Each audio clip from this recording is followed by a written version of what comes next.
Hello everyone, welcome to Varsha's kitchen. ಇವತ್ತಿನ ವಿಡಿಯೋದಲ್ಲಿ ಈಸಿಯಾಗಿರೋಂಥ ಬದನೆಕಾಯಿ ಪಲ್ಯ ಹೇಗೆ ಮಾಡೋದು ನೋಡೋಣ. ಇದು ಚಪಾತಿಗೆ, ರೊಟ್ಟಿಗೆ, ಅನ್ನ ಸಾಂಬಾರ್ಗಂತೂ ಒಳ್ಳೆ ಕಾಂಬಿನೇಷನ್ನು.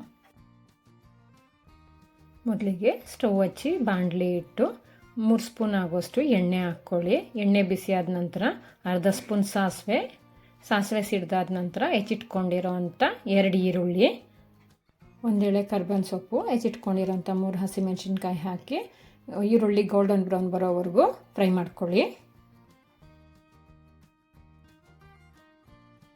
ಈರುಳ್ಳಿ ಫ್ರೈ ಆದಮೇಲೆ ಹೆಚ್ಚಿಟ್ಕೊಂಡಿರೋ ಅಂಥ 1 ಟೊಮೆಟೊ ಹಾಕಿ ಅದಕ್ಕೆ ಸ್ವಲ್ಪ ಉಪ್ಪು ಹಾಕಿ ಟೊಮೆಟೊ ಮೆತ್ತಗಾಗೋವರೆಗೂ ಫ್ರೈ ಮಾಡ್ಕೊಳ್ಳಿ.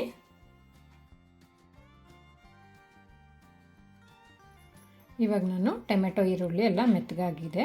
ಅದಕ್ಕೆ ಅರ್ಧ ಸ್ಪೂನು ಅರಿಶಿನ ಪುಡಿ, 1 ಸ್ಪೂನು ಧನಿಯಾ ಪೌಡರು, ಅರ್ಧ ಸ್ಪೂನು ಚಿಲ್ಲಿ ಪೌಡರು, 1/4 ಸ್ಪೂನ್ ಆಗೋಷ್ಟು ಗರಂ ಮಸಾಲ ಹಾಕಿ ಮಸಾಲ ಎಲ್ಲ ಹಸಿ ವಾಸನೆ ಹೋಗೋವರೆಗೂ ಚೆನ್ನಾಗಿ ಫ್ರೈ ಮಾಡ್ಕೊಳ್ಳಿ.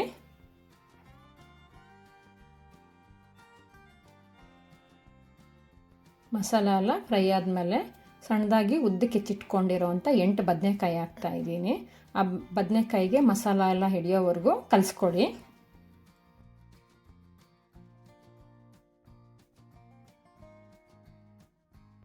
ಇವಾಗ ರುಚಿಗೆ ತಕ್ಕಷ್ಟು ಉಪ್ಪು ಹಾಕ್ಕೊಳ್ಳಿ. ಯಾಕಂದರೆ ನಾನು ಮೊದಲೇ ಟೊಮೆಟೊ ಬೇಯೋಕ್ಕೆ ಸ್ವಲ್ಪ ಉಪ್ಪು ಹಾಕಿದ್ದೆ. ಇವಾಗ ರುಚಿ ನೋಡಿಕೊಂಡು ಉಪ್ಪು ಹಾಕಿ ಚೆನ್ನಾಗಿ ಮಿಕ್ಸ್ ಮಾಡಿ 1-2 ನಿಮಿಷ ಮುಚ್ಚಳ ಮುಚ್ಚಿ ಬೇಯಕ್ಕೆ ಬಿಡಿ.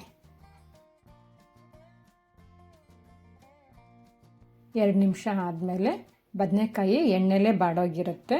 ಇವಾಗ ಅದಕ್ಕೆ ಚಿಕ್ಕ ಕಪ್ ಆಗೋಷ್ಟು 1 ಕಪ್ ನೀರು ಹಾಕಿ ಕಲಸಿ, ಸಿಮ್ಮೆಲೆ ಇಟ್ಟು ಕಲಸಿ, ಯಾವುದೇ ಕಾರಣಕ್ಕೂ ಹೈ ಫ್ಲೇಮ್ ಇಟ್ಕೊಬೇಡಿ. ಇದೆಲ್ಲ ಚೆನ್ನಾಗಿ ಕಲಸಿ ತಿರ್ಗಾ ಮುಚ್ಚಳ ಮುಚ್ಚಿ 5 ನಿಮಿಷ ಬೇಯಕ್ಕೆ ಬಿಡಿ. 5 ನಿಮಿಷ ಆದಮೇಲೆ ಬದನೆಕಾಯಿ ಎಲ್ಲ ಎಣ್ಣೆ ಬಿಟ್ಕೊಂಡು ಚೆನ್ನಾಗಿ ಬೆಂದಿರುತ್ತೆ. ಇವಾಗ ಇದಕ್ಕೆ ಹೆಚ್ಚಿಟ್ಕೊಂಡಿರೋಂಥ ಸ್ವಲ್ಪ ಕೊತ್ತಂಬರಿ ಸೊಪ್ಪು ಹಾಕಿ ಕಲಸಿ ಸ್ಟವ್ ಆಫ್ ಮಾಡಿಕೊಂಡ್ರೆ ರುಚಿಯಾಗಿರೋಂಥ ಬದನೆಕಾಯಿ ಪಲ್ಯ ರೆಡಿಯಾಗಿದೆ. ನೀವು ಮನೇಲಿ ಒಮ್ಮೆ ಟ್ರೈ ಮಾಡಿ. ಈ ಬದನೆಕಾಯಿ ಪಲ್ಯ ನಿಮಗಿಷ್ಟ ಆಗಿದ್ದರೆ ನಮ್ಮ ಚಾನಲ್ನ ಲೈಕ್ ಮಾಡಿ, ಶೇರ್ ಮಾಡಿ, ಸಬ್ಸ್ಕ್ರೈಬ್ ಮಾಡಿ. Thank you.